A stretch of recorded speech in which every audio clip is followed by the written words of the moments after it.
Guys, how's it going? Kevin Cleary here with a knife video. Today we are taking a look at the Kizer Slicer. It's a Michael Galovic design. I have no idea how to pronounce that. And I have to apologize. I was not able to find much information on Michael in my first video about this, but he was kind enough to weigh in down in the comments section, and I'm glad he did. He pointed out, kind of who he was and what he's all about. So really, really happy to have him reach out. I have since followed him on Instagram and spent some time looking at some of the designs he has up there. Very, very compelling designs. And his aesthetic very much matches what I appreciate, much like this knife where it's just a simple, practical cutting tool. His designs kind of tie into that theme overall. So I have to say, I really, really appreciate what he's doing there. And he's got a couple of knives that really got me excited. Very, very cool. So hopefully we'll see some other stuff from him in terms of production collaborations. The other thing he pointed out in the comments section is that he learned knife making from his dad. So it's kind of cool that he's sort of carrying on the family tradition. As someone who got into knives because of my dad and who, shares a bit of my appreciation for knives with my own sons, I kind of connected with that. So really, really cool. Thanks again, Michael, for reaching out and just being willing to share some insights. And I have to share that this is a knife that I absolutely love. So there are a few reasons for that. I'm going to go into them. I also want to do a little bit of a comparison because there's another knife that I find this somewhat comparable to if you were to just sort of take a particular knife that I'll save for the end, okay? And just kind of slim it down and make it more EDC friendly. This is sort of like what you'd end up with. So I'm going to do a bit of a comparison at the end. By the way, let me know what you think about this format. It'll probably extend the video a little bit, but it'll offer something a little bit different as well. So let's go ahead and get into this. Why is it that I like this so much? Well, first of all, it's fairly large. It's not massive. 8.5 inches is not crazy, but it does have lots of blade, 3 13/16, 3 5/8 inches of cutting edge, 4 3/4 inches on the handle. So I've got to make note of that right away. So we have almost a 3 3/4 inch blade and only 4 3/4 inch handle. That's really, really efficient. And you don't see that very often. In fact, there are lots of knives out there that have a 3.5 inch blade, right? That are 5 inches in the handle. So I like that ratio right away. That stands out to me. It's also very, very comfortable in hand. There's enough handle here that it's quite hand filling, and the ergonomics are just really, really well thought out. There's lots of room, and that's you've heard me complain about that lots of times before. So that's again, I really, really like the size of this, and the weight on this, 4.9 ounces. That's not what I would consider a lightweight knife for this size range, but it's definitely not heavy, right? So, I appreciate this a whole lot. This is easy to carry. And when you get it out and you've got to get some stuff done with it, you've got lots of cutting edge and a really comfortable handle to do your work with. So those things all stand out to me as reasons to enjoy this knife. I do want to touch next on the blade. Not touch the blade, just touch on it and share my thoughts with you. So we've got this really nice drop point, crown spine, satin finish, full flat grind. The edge is moderate, I would say. So we've seen some like Civivi knives and stuff that are like 15 or 13 thousandths.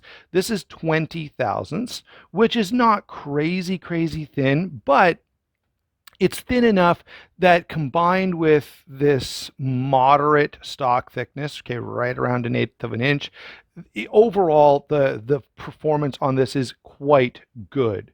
All right, let me quickly show you what I'm talking about here. So here's just a thin piece of cardboard, and I have to say that the geometry here is very enjoyable. So I can slice this very, very easily.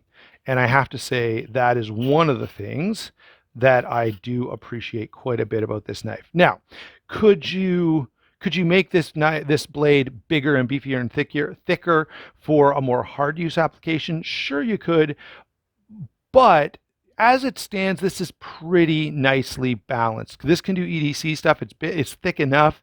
I wouldn't call it a hard use blade, but for most of the things that I anticipate using my knife for, I think it's totally fine. We'll compare this actually at the end to what I would consider a hard use blade and see what some of those differences are. Now, VG10 steel, quite good.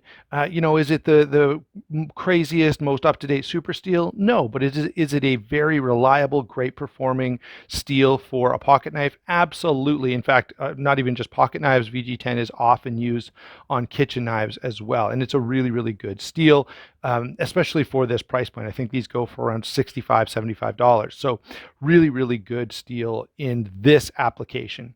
All right. So yeah, do I like this blade? Yes, I absolutely like this blade a ton. Very, very happy with it. Now, let's talk about the action, because this is going to be very, very different. This is absolutely not a fall shut knife. You can see you have to actively apply some pressure to get that blade to close. And then as you're doing so, there's a half stop right there. Okay, and then it closes completely. Now, the reason I think that's helpful is because if you're closing this one-handed, you can do this move here, and the half stop is going to stop it, protect your finger, and you can close it the rest of the way. Many of you, I've got a couple of cold steels here for comparison. The Voyager, we're going to talk a little more about, but you can see that with the Voyager, it drops shut and my finger is here. Now on the Slicer, the cutting edge would be touching my finger at that point. So the solution here is to give us this half stop. So you can see if I tried to do the same thing with this as the cold steel, I would cut myself. All right. Now, is that going to be everyone's favorite action? No. In fact, a lot of guys in the knife world don't like backlocks, specifically because they're not that fast, they're not that fidgety. The lock bar is always applying pressure to the tang of the blade there, meaning it always kind of moves a little bit slower. Sorry, I'm off center here. I must have moved it over. To me, that's not a huge problem. I get the knife out of my pocket, I open it up, and I use it. I don't really have a huge concern with this being super duper fidget friendly. All right.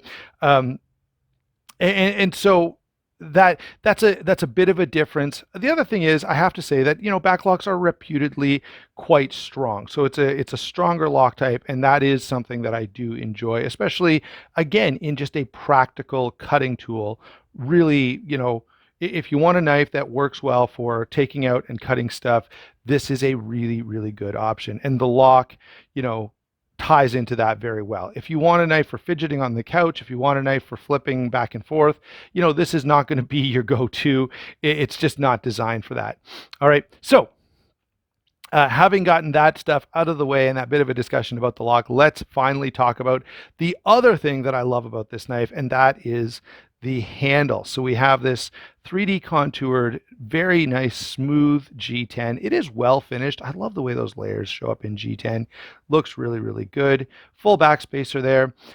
Clip is single position. Like there are two screw holes over here, but it's actually cut out and recessed into the handle there to make that fit nice and flush. And while we're talking about this, every other knife that's in existence with one of these bent over clips, this is how you do it. This is so perfect. We've got a recessed hole in the G10, and then we've got flush fitting screws that combine to make this go in and out of pocket perfectly. Now, moving on to how this feels in hand, this is a huge win. It is so comfortable. The thumb ramp is really, really nice. It feels great in a hammer grip. It's contoured. It's big enough in hand that it has no, that it works well. If it was much smaller than this, I could see, it being an issue for kind of grip and grip strength. And you know what happens when you've got a knife that there isn't enough girth to the handle, it ends up moving around in your hand. But this is not the case with this knife. So really, really appreciate the handle here. That's definitely one of the big stories about this. And it's not exciting, right? It's not sexy and cool to have just a comfortable handle, but it's a really, really important feature for a knife that is supposed to be more than just pocket jewelry. If you want to actually get some work done, this is great. And by the way, while we're talking about just a knife that can do some good work, the price point on this being, about $70 as it is, and this will lead us into the comparisons, is really nice as well, because at that price point, this is not a knife you really mind using. Are there some cheaper options out there? Sure. Now, I will say this, the two knives that I want to bring in right away. So let's put this in the middle, put this on the top and this on the bottom. I kind of see this knife as being either a slimmed down, friendly-eyed Cold Steel Voyager, or a lockback Rat Model 1. Like, it's very much a comfortable user cutting tool type of approach, which I really, really appreciate. Is it as big and heavy duty and hard use as the Voyager? No.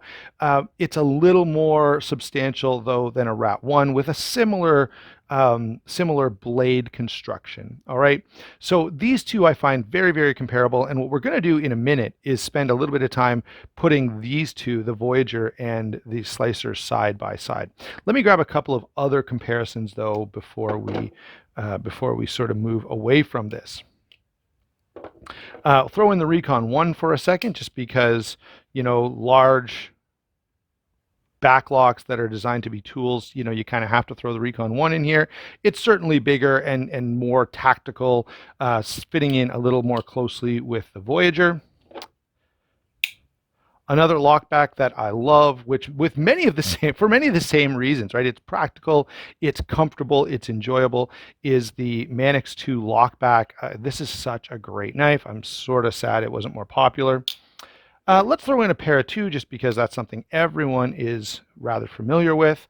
Obviously very, very different, but I just want to throw it in as a reference point. And then another knife that I wanted to throw in here, because it does kind of put me in a little bit of mind of one another, is the Rocut from Real Steel.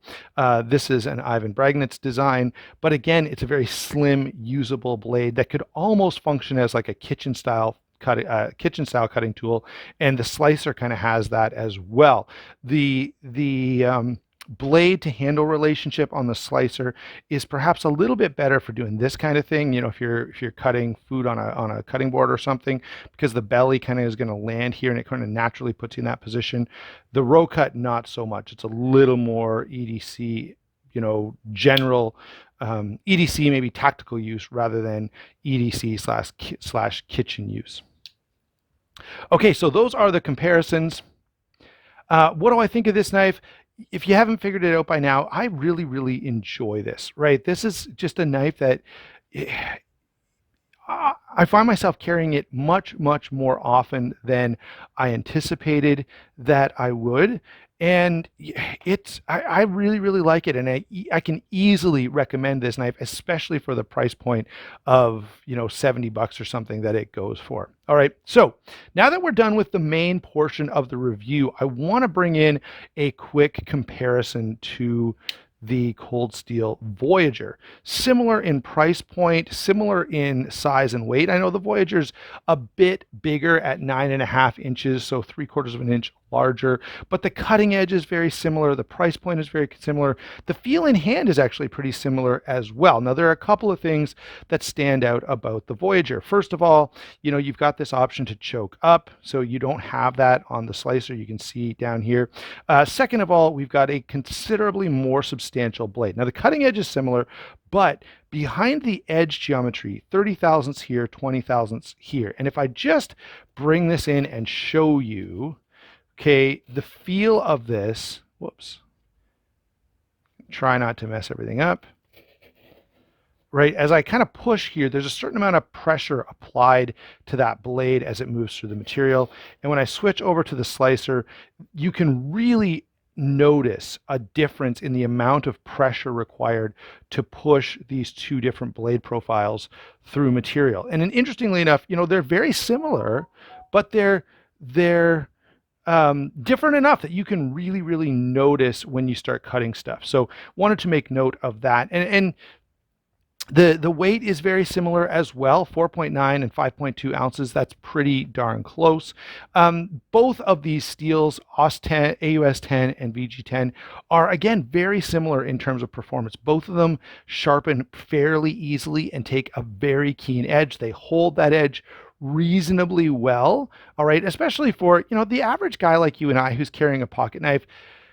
Super steel is nice, but it's rarely necessary. Granted, there are a few people out there who do something that, is extremely demanding on their edge, and in those cases, sure, they can justify the need for crazy edge retention style steel, or maybe crazy toughness or something like that. Maybe they need 3V or whatever. But for most of us in a folding knife, VG10 is more than adequate. In fact, I think I've joked before that if you switched all the knives to HCR13, most people wouldn't notice, at least not right away. All right, so wanted to just do a quick once over of these two side by side. And I don't want to belabor this, but I wanted to sort of summarize in this way. This is going to be a great value folder for just really heavy duty hard use. This is going to be a great value folder for more everyday carry, and especially I really see a great application to this for like camping, hiking, where you want to carry something that you can do all your food prep with.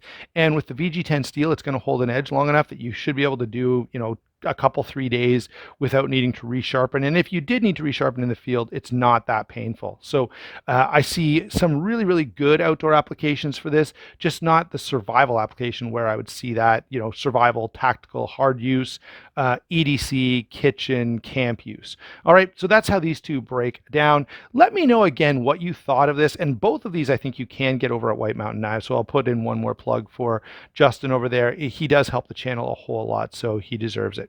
All right, thanks a lot for watching. Don't forget to like and subscribe. Let me know what you think of these two knives and which one would you pick down in the comments below.